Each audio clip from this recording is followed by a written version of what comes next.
Hello दोस्तों, मैं विकास। आप सभी दोस्तों का आपके अपने यूट्यूब चैनल विकास अल्फा कोचिंग पर सभी दोस्तों का स्वागत है। हम लोग बात कर रहे थे कि किसी अन्य तिथि को आधार बनाकर किसी अन्य तिथि का दिन ज्ञात करना, मतलब किसी अन्य तिथि को आधार बनाकर किसी अन्य तिथि का दिन ज्ञात करना। इस तरीके पर आधारित प्रश्नों का अध्ययन कर रहे थे। आज 5वां पार्ट होगा इसका। देखो, आज का पहला सवाल जो है वो कह रहा है, बताते हैं आपको। आज का पहला सवाल है कि स्वतंत्रता दिवस है ना 15 अगस्त 1996 को यदि बृहस्पतिवार था तो 1996 का पहला दिन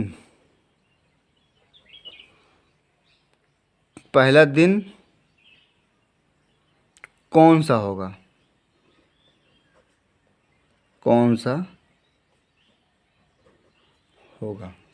इस तरीके, ठीक है।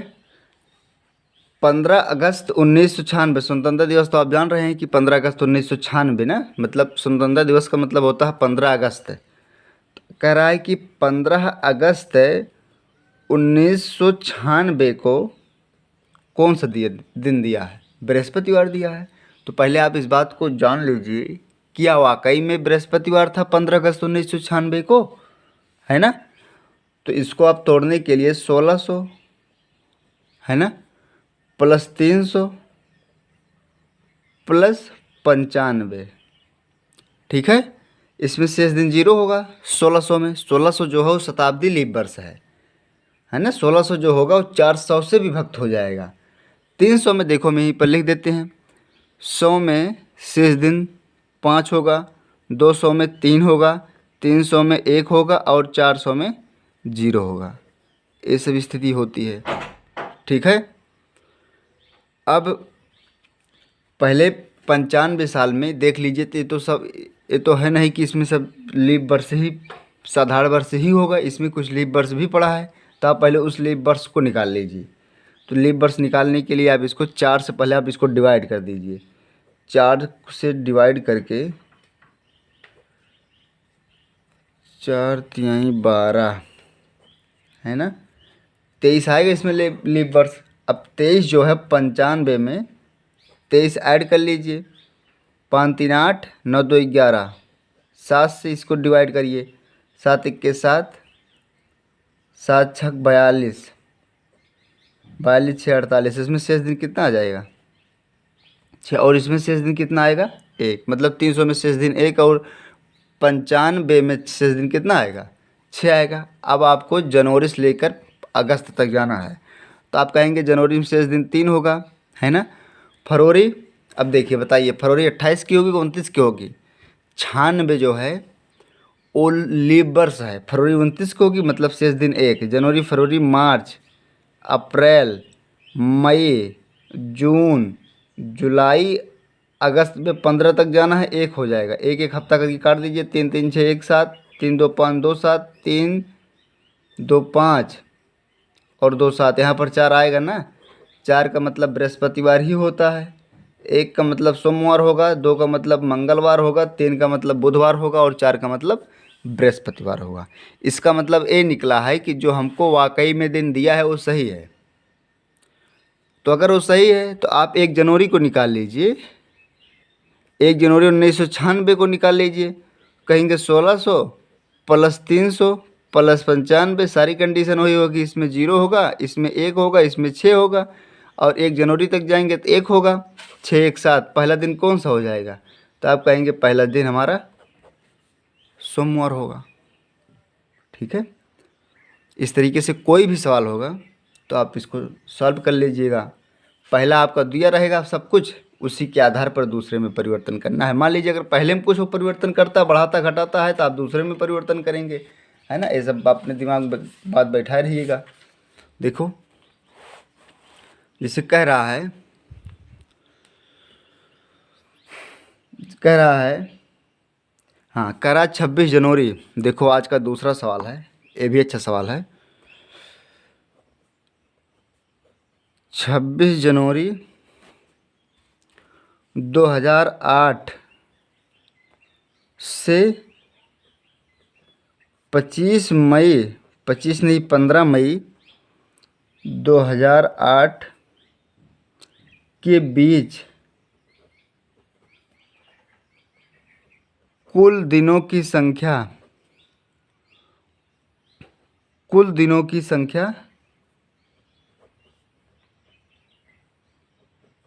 कितनी होगी?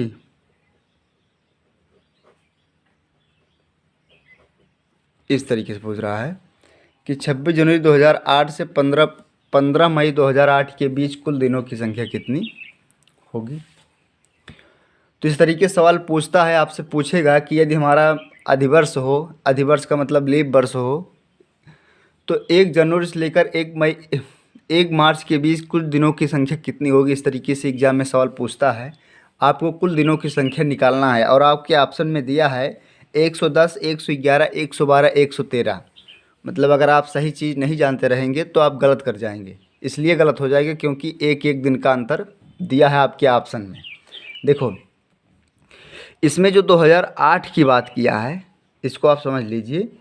अगर मान लीजिए 2008 की बात ना किया होता, डायरेक्टली दिया होता, तो आप अब देखो 2008 का मतलब यही है कि जो आपका वर्ष है वो लीप वर्ष दिया है बस। और लीप वर्ष में हम आपको बताए हैं, इसके पहले हमने 4 वीडियो डाल दिया है, उसमें हर वीडियो में इस बात की चर्चा किए हैं कि अगर लीप वर्ष में फरवरी जो होगी 29 को होगी बस। साधारण वर्ष और लीप वर्ष में ही इतना मतलब दोनों में इतना फ़र्क है कि साधारण वर्ष और लीप वर्ष में सिर्फ लीप वर्ष में जो फरवरी होती है वो 29 को हो जाती है बस, है ना। 52 सप्ताह 2 दिन हो जाते हैं लीप वर्ष में, और साधारण वर्ष में 52 सप्ताह 1 दिन होता है। तो अगर मान लीजिए आपको 2008 ना दिया होता, डायरेक्टली दे दिया होता कि 26 जनवरी से 15 मई के बीच कुल दिनों की संख्या कितनी होती, तो अगर नहीं दिया होता तो आप उसको साधारण वर्ष समझते। साधारण वर्ष का मतलब है कि आपको फरवरी 28 की लेनी होती बस, 29 को नहीं। आपको फरवरी कितने के लिए लेनी होती, तब 28 की लेनी होती, ठीक है। तो आप 26 जनवरी, अब देखिए यहाँ पर से कहा है ना, यही में आपको ध्यान देना है। यहाँ पर से कहा है, और से का मतलब हम आपको बताए थे, से का मतलब होता है लेकर। से का मतलब क्या है? से का मतलब होता है लेकर, है ना। और के का मतलब होता है छोड़कर। इसका मतलब इसमें 26 जनवरी को हम लेकर ऐड करेंगे। अब 26 जनवरी को लेकर ऐड करेंगे तो 26 5 31 होता है ना। कितना होगा? 26 5 31 होता है। लेकिन इसमें आप 26 को, अगर आप 26 को लेकर ऐड करेंगे तो आपको इसमें 6 दिन बढ़ना पड़ेगा, ठीक है। 26 जनवरी में पूरा हो गया, फरवरी में हमको 29 तक जाना है। सारी बात क्लियर है कि हमारी जो मतलब जो वर्ष दिया है वो लीप वर्ष है। जनवरी फरवरी मार्च में पूरे 31 तक जाना पड़ेगा। देखो अप्रैल में 30 तक जाना है, लेकिन मई में सिर्फ 15 तक जाना है।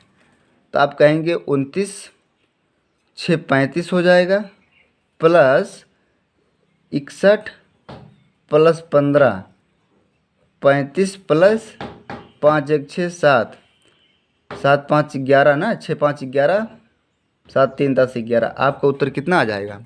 111, ठीक है। 111, 110, 112, 113 इस तरीके के आपके ऑप्शन दिए थे। अगर आप थोड़ा सा गलती कर देते वहाँ पर, अगर 26 जनवरी से 31 जनवरी तक लेने होते, अगर आप उसमें 5 दिन ऐड कर दिए होते ना, तो आपका गलत हो जाता सवाल, ठीक है। यही थोड़ा सा ध्यान देना कि जो कैलेंडर संबंधित सवाल होते हैं उसमें से और के का बहुत बड़ा महत्व होता है। से का मतलब होता है लेकर और के का मतलब होता है छोड़कर। इस पर हमने एक वीडियो आपको अलग से बताए थे कि अगर आपसे कहेगा कि 21वीं तारीख से 21वीं तारीख का 5वां, 21वीं तारीख से 5 दिन बाद, 21वीं तारीख के 5 दिन बाद, 21वीं तारीख से 5 दिन बाद, है ना। तो उन सब के बारे में आप देख लेना, ठीक है। अब देखो तीसरा सवाल, इस पर आधारित प्रश्न पूछता है, एक बार यूपीपी में पूछा था पिछली बार। तीसरा सवाल आज के बताते हैं। देखो कह रहा है कि 2 जुलाई 1985 के दिन बुधवार था। देखो 2 जुलाई 1985 का दिन आपको दिया है, 1985 का दिन आपको बुधवार दिया है। ठीक है। आपसे पूछ रहा है कि 2 जुलाई 1984 में कौन सा दिन होगा। 2 जुलाई 1985 का दिन जो है वो बुधवार दिया है, लेकिन आपको निकालना है कि 2 जुलाई 1984 में कौन सा दिन होगा। चाहे आप इसको कोड से सेट कर दीजिए और चाहे आप बेसिक से लगा दीजिए। तो हम कोड से सेट कर देते हैं। 85 85 4 दूनी 8 4 1 21 चौक 84। इसमें 21 लास्ट 2 अंक इसका लेंगे। 21 इसमें लीप वर्ष पड़ा है, संबंधित तारीख 2 होगी और संबंधित तिथि जो होगा 033 यही होता है। 614 625 035। इसमें जो जनवरी और फरवरी कोड होते हैं वो बदल जाते हैं। जब लीप वर्ष होता है जनवरी 6 हो जाता है, फरवरी का 2 हो जाता है। जनवरी फरवरी मार्च अप्रैल मई जून जुलाई का कितना होगा 6 6 2 8 5 8 8 5 13 1 14 है ना। 8 2 10 1 11। 7 से आप डिवाइड करेंगे, 7 1 के 7, 7 छक 42 2 44। 2 दिन बचना मतलब मंगलवार आपको आना चाहिए, लेकिन आपको एक दिन बढ़ा कर वो दिया है, यानी कि आपको कितना दिया है बुधवार दिया है। इसका मतलब आप जो नई तारीख निकालेंगे, नई तारीख का जो दिन निकालेंगे, उसमें आप जब उत्तर बताने लगेंगे तो एक दिन बढ़ा कर बताएंगे। ठीक है। देखो 84 इसमें भी वही कंडीशन होगा। 21 संबंधित तिथि 2 संबंधित कोड 6 6 2 8 8 4 12 1 13 है ना। 8 2 10 1 11। 7 से आप डिवाइड कर दीजिए, 7 1 के 7 4 11। 7 छक 42 1 43। पहले दिन आपको सोमवार बताना था, लेकिन आपसे हम बताए थे कि अगर आप बताने लगे तो एक दिन बढ़ा कर बताना, यानी कि आपको उत्तर क्या हो जाएगा मंगलवार। ठीक है। वो बुधवार था तो एक कौन सा दिन था मंगलवार। इस तरीके से कैलेंडर संबंधित जितने भी सवाल होंगे आपको इसी तरीके से लगाना है। ठीक है। इसके बाद जो वीडियो बनेगा उसमें ये बनेगा कि कैलेंडर का हम लोग पुनः प्रयोग कैसे करते हैं। ठीक है। पुनः प्रयोग बताएंगे। देखो अगला सवाल बताता हूँ आपको हम।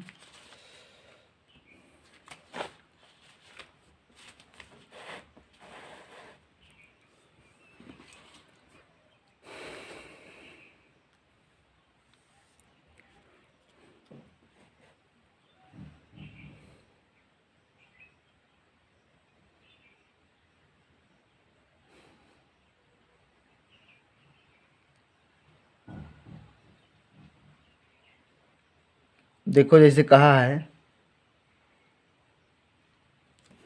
जिसे कह रहा है, देखो इस पर आधारित सवाल पूछता है, इस पर बता देते हैं आपको हम। कह रहा है कि अरुण रवि से 157 दिन बड़ा है। अरुण रवि से 157 दिन बड़ा है ना। रवि अविनाश से रवि अविनाश से 165 दिन बड़ा है। 165 दिन बड़ा है। अगर रवि का जन्म अगर रवि का जन्म शनिवार को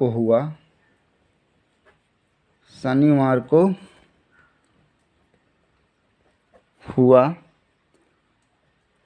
तो अरुण का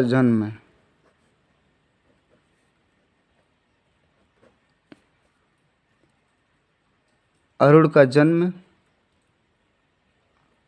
और अविनाश का जन्म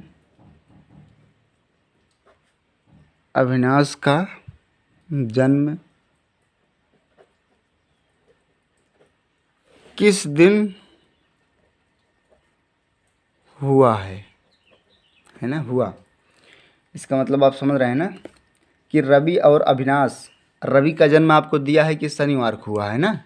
आपको हम बताते हैं कैसे आपको सेट करना है। और आपसे पूछा है कि अरुण और अविनाश का जन्म बताइए। देखो कैसे बनाना है आपको। आपका कह रहा है कि अरुण रवि से 157 दिन बड़ा है। रवि से 157 दिन बड़ा है ना। तो अगर आप रवि को, अरुण जो है रवि से 157 दिन बड़ा है, रवि से 157 दिन कौन बड़ा है? अरुण, है ना। अब कह रहा है रवि अविनाश से 165 दिन बड़ा है। रवि जो है वो अविनाश से 165 दिन बड़ा है, ठीक है। इसमें रवि का जन्म दिया है, अगर रवि का जन्म शनिवार को हुआ हो, इसमें किसका जन्म दिया है? तो रवि का जन्म दिया है। तो आप इतना तो क्लियर कर सकते हैं ना कि अब देखो, अगर एक का जन्म दिया है तो कोई दिक्कत नहीं है, आप इसको 7 से डिवाइड कर दीजिए, इसको 7 से डिवाइड कर दीजिए। अगर आप इसको 7 से डिवाइड करेंगे तो 7 दूनी 14, 1 15, 7 दूनी 14, 3 17, 3 दिन बाद। और आप एक चीज़ जान रहे हैं ना कि अगर अरुण जो था रवि से 157 दिन बड़ा था, जिसका मतलब अरुण का जन्म जो होगा रवि से पहले पैदा हुआ था, है ना। तो आप चाहे शनिवार से 3 दिन पहले चले जाइए या 4 दिन बाद में जाइए, है ना। अगर आप 3 दिन पहले चले जाते हैं तो वही दिन आएगा जो आप 4 दिन बाद में जाएंगे। इसका मतलब इसका जन्म कब हुआ था? अगर 4 दिन बाद जाएंगे तो शनिवार, है ना, शनिवार हुआ था, रविवार, सोमवार, मंगलवार और बुधवार। इसका मतलब अरुण का जन्म कब हुआ था? किस दिन हुआ था? बुधवार को हुआ था। इसको आप 7 से डिवाइड करेंगे, 165/7, तो कहेंगे 7 दूनी 14, 7 तरीक 21, 4 आएगा। और इसका मतलब अविनाश जो था वो रवि के बाद में पैदा हुआ था। तो आप चाहे 4 दिन बाद में चले जाइए, शनिवार से 4 दिन बाद में जाएंगे तो कितना होगा? यानी कि अरुण और अविनाश किस किस दिन क्रमशः पैदा हुए थे? बुधवार को पैदा हुए थे, दोनों बुधवार को पैदा हुए थे ना, ठीक है। बुधवार को दोनों पैदा हुए थे। अब देखो, और हम आपको बताते हैं कुछ सवाल इस पर आधारित।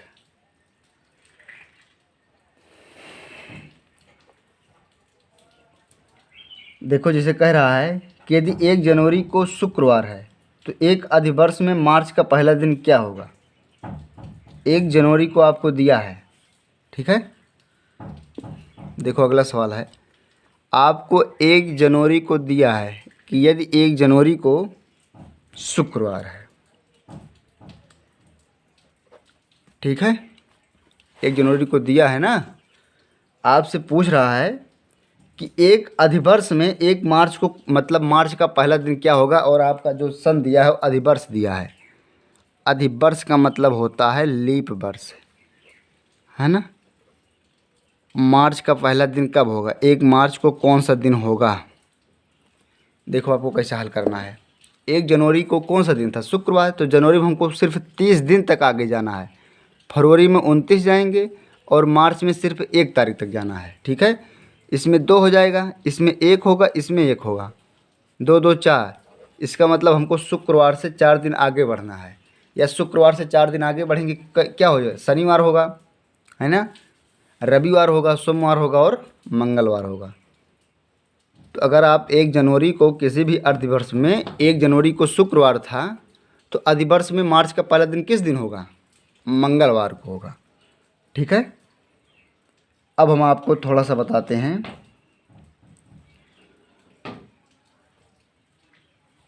कैलेंडर का पुनः प्रयोग, ठीक है। आज ही बता देते हैं हम आपको कैलेंडर का पुनः प्रयोग।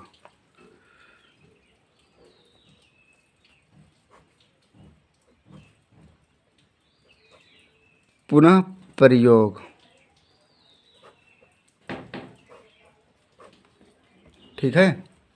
देखो, यदि हमारा कैलेंडर जो होगा वो कैलेंडर का अगर हम आपको पुनः प्रयोग बताएंगे तो आप कहेंगे अगर हमारा लीप वर्ष का कैलेंडर होगा, लीप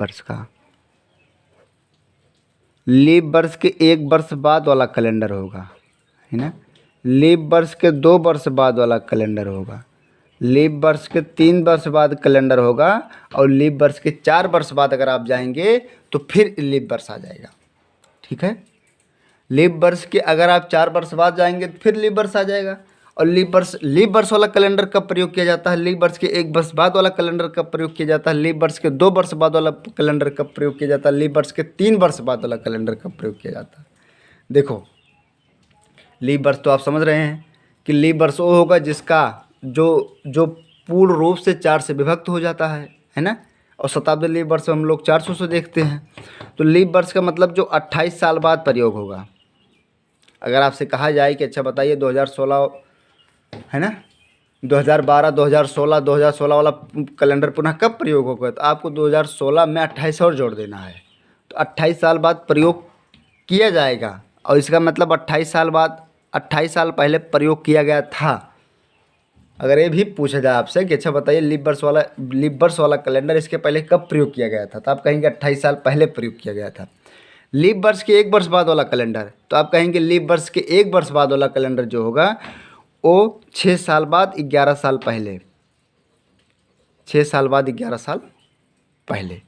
लीप वर्ष के 1 वर्ष बाद वाला कैलेंडर जैसे 2017 का कैलेंडर, तो जो 2017 कैलेंडर जो होगा वो 2023 में प्रयोग किया जाएगा। सेम वही दिन होंगे, है ना, वही तारीख होगी। ठीक है, इसका मतलब ये हुआ कि लीप वर्ष के 1 वर्ष बाद वाला कैलेंडर 6 साल बाद प्रयोग किया जाएगा और 11 साल पहले प्रयोग किया गया था, है ना। लेकिन लीप वर्ष के 2 वर्ष बाद वाला कैलेंडर, तो आप कहेंगे लीप वर्ष के 2 वर्ष बाद वाला कैलेंडर जो होगा इसी का सेम उल्टा होता है कि 11 साल बाद प्रयोग किया जाएगा, 6 साल पहले प्रयोग किया गया था। 11 साल बाद प्रयोग किया जाएगा, 6 साल पहले प्रयोग किया गया था। ठीक है, लेकिन लीप वर्ष के 3 वर्ष बाद वाला कैलेंडर जो होता है वो 11 साल बाद प्रयोग किया जाएगा और 11 साल पहले प्रयोग किया गया था। इस तरीके से लीप वर्ष कैलेंडर का पुनः प्रयोग जो है इसी पर आधारित है। अब देखो हम आपसे बताएं कि लीप वर्ष के 1 वर्ष बाद वाला कैलेंडर क्या होगा, तो आप कहेंगे लीप वर्ष तो आप जान रहे हैं जैसे 2004 लीप वर्ष है, उसके 1 वर्ष बाद 2005 है ना, 2008 लीप वर्ष है 2009 वाला कैलेंडर, 2012 लीप वर्ष है 2013 वाला कैलेंडर, 2016 लीप वर्ष है 2017 वाला कैलेंडर, 2018 लीप वर्ष है उसके 1 वर्ष बाद वाला कैलेंडर, तो आप कहेंगे 2021 है ना, 2025। ठीक है, ये लीप वर्ष के 1 वर्ष बाद वाला कैलेंडर है। लीप वर्ष के 2 वर्ष बाद वाला कैलेंडर जैसे 2006 का मतलब है कि लीप वर्ष के 2 वर्ष बाद वाला कैलेंडर है। लीप वर्ष के 2 वर्ष बाद वाला कैलेंडर 2010 है ना, ये लीप वर्ष के 2 वर्ष बाद वाला कैलेंडर है। 2014, 2018 ये सब क्या है, लीप वर्ष के 2 वर्ष बाद वाला कैलेंडर है। लीप वर्ष के 3 वर्ष बाद वाला कैलेंडर जैसे आपसे कहा जाए कि 2007, 2011 है ना, 2015, 2019 ये सब क्या है, लीप वर्ष के 3 वर्ष बाद वाला कैलेंडर है। लेकिन अगर आप लीप वर्ष के 4थे वर्ष में जाएंगे तो फिर वही दिन आ जाएगा, फिर लीप वर्ष आ जाएगा। ठीक है, तो लीप वर्ष वाला कैलेंडर इसी तरीके से पुनः प्रयोग किया जाएगा। कल जो है इस पर हम आधारित कुछ सवाल बताएंगे। ठीक है।